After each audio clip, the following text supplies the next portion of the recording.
Hello and welcome back to the channel.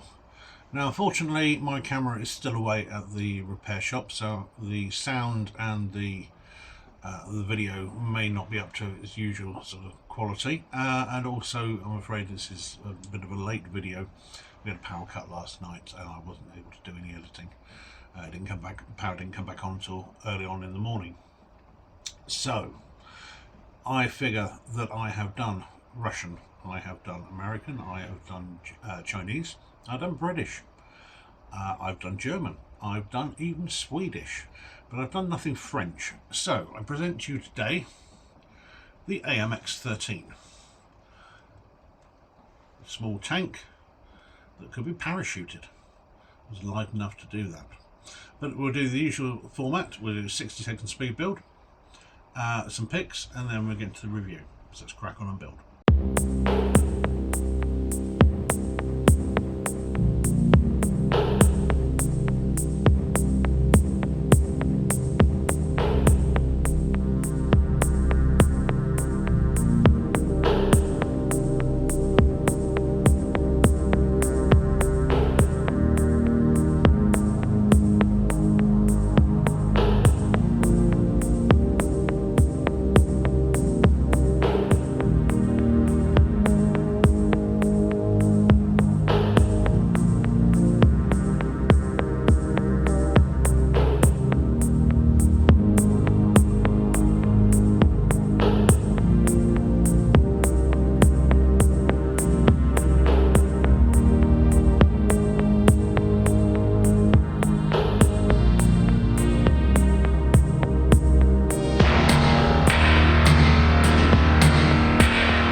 Welcome back.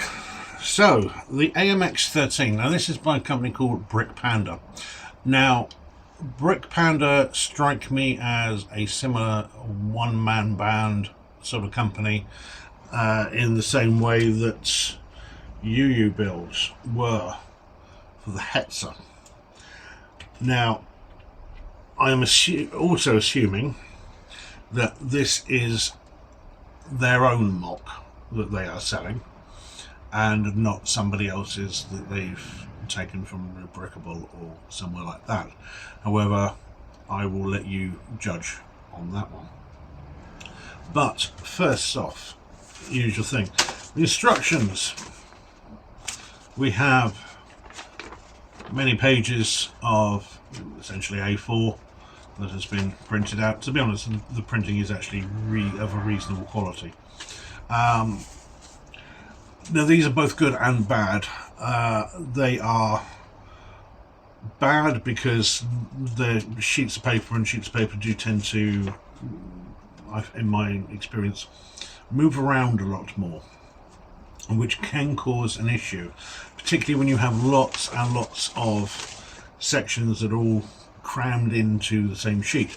It's very easy, for instance, to finish the end of one section, miss a whole another section, and then start there. So going from, in this case, say for instance 58, and then not realizing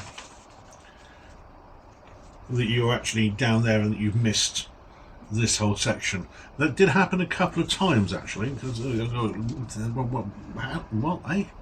And then had to work my way back and realize what actually happened.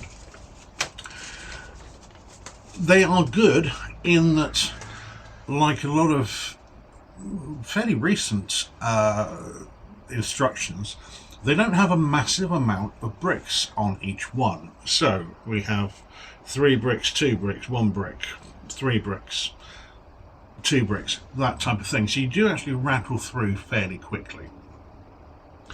The obvious exception being the tracks and that type of thing when you put new wheels on, but they're all just going to be the same thing, so it's no big deal. Now, one thing I really don't like about, it's not really the instructions as such, but the build, It's how you're building essentially the base of the tank, and it was exactly the same way with this Hetzer. You're building this base underneath here, essentially out of 1x1s that are going on with 2x1 plates to give them some form of strength. As you can see here, it's not the greatest way of building, in my opinion. When you get to the end, you tend to clamp on a few bigger bits, which is all well and good, but until then it's very, very fragile and unstable and very easily come apart. So I really, really didn't like that. The instructions overall, they're okay. As I say, the quality of the printing really does help in showing you where you're supposed to be building. There is also a QR code up here. I didn't use it, but I imagine actually that it could be quite useful for a lot of people. But that's the instructions. Now, as far as everything else goes, there was nothing missing, which is a good start. There was no discoloration and no warpage, which is also very good. The quality of the bricks was, let's say, variable. And what I mean by that is that some of these clamped together really well, some of them did not. So I have two 2x1 pieces here, which basically should be in here. I'll show you that. However, these, now whether it's a case of these smooth plates at the top or whether it's these bits at the bottom, because they're only being held on by one stud, it's not the greatest fit. So they very easily come off, and they came off just before I started recording this video. So I've just left them off because I can't be bothered to keep putting them back on. However, the rest of the tank is pretty good as far as fragility is concerned. It's really not too bad. Obviously, as you would expect, the aerials here, although they're actually, you slot them through rather than put them on, so they're not too bad, but they can be very easy to catch. The little hatch at the top here, I've left it open just to show you, but it is very stiff. I will put that down now. Now, I have to say that as far as resembling the subject matter, this isn't too bad. However, when you look at it from one angle, it really doesn't look very good at all. Now, that angle is that. And there is a massive gap between the turret and the main chassis of the tank. Now, I know at the back that's normal, and with this particular tank there was a fair gap there, but the rest of it, I mean, it does enable the turret to move easily enough, which is a bonus. Some of them are too stiff to do that. This does move very, very easily. However, yeah, I'm not a huge fan of that. It's and the way you actually sort of construct all this bit underneath the turret it's a little odd, shall we say. Yeah, I'm not a huge fan, but providing you don't look at it in that angle, the rest of it's not too bad. I particularly like the way that they've done the slightly bigger gun as well. Now, the gun itself, it really doesn't want to move, which is a real shame, because I like what they've done here. This is so obviously the one this particular tank had 3 guns through its life, 75mm and 90mm, and this, which is supposed to be the 105mm. And I really like the look of it, but the fact that you can't move it a great deal is not brilliant.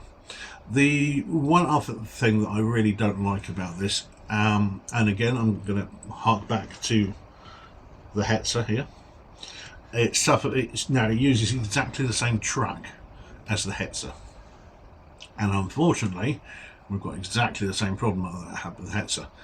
With these tracks, they are either ridiculously loose to the point of they will fall off very easily, or you take one link out and just one link out, and it's so tight that that will not move at all.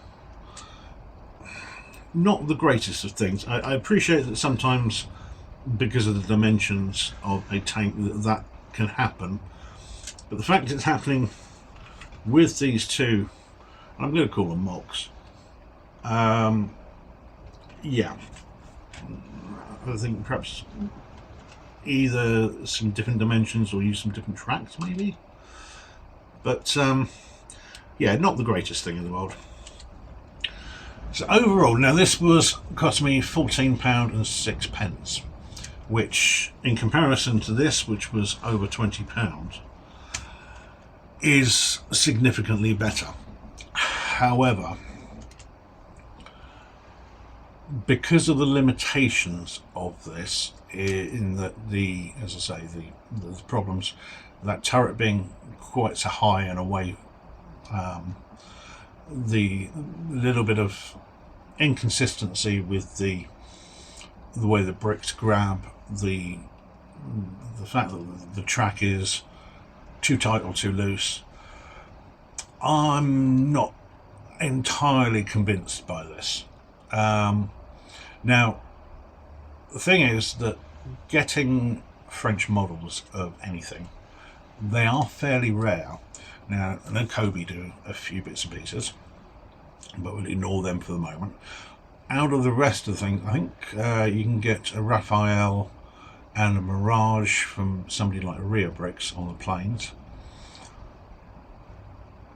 and I believe that possibly the Grandjean or Slubin do a Renault tank, a very early Renault tank, sort of an interwar one, but that's about it. I've never seen a Leclerc, the current French main battle tank, and apart from something like Kobe doing the Char B,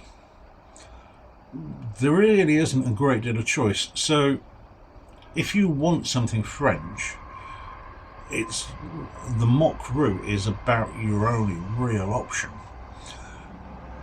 And there is obviously the issue of buying from a company something like this.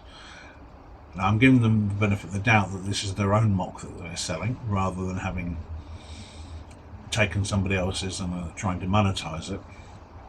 And those are, yeah, that's not a great thing. And as I say, you are limited on what you can choose. So at £14.06, if you are desperate to get yourself an AMX13 or something French, it's not bad, providing you just want to put it on a shelf to collect some dust and display it. But apart from that, I wouldn't bother. And this is, to be honest with you, this is small enough that if you've got spare bricks, go for it yourself. I would imagine that most half-competent builders could probably do at least as good and probably a better job than this. But if you don't want to go that route, £14.06 is not too bad a price for it. So there you go, that's the review today of the Brick Panda AMX13. Hopefully you've liked this video. If you have, please like and subscribe to the channel. I'll catch you again. You take care. Bye bye.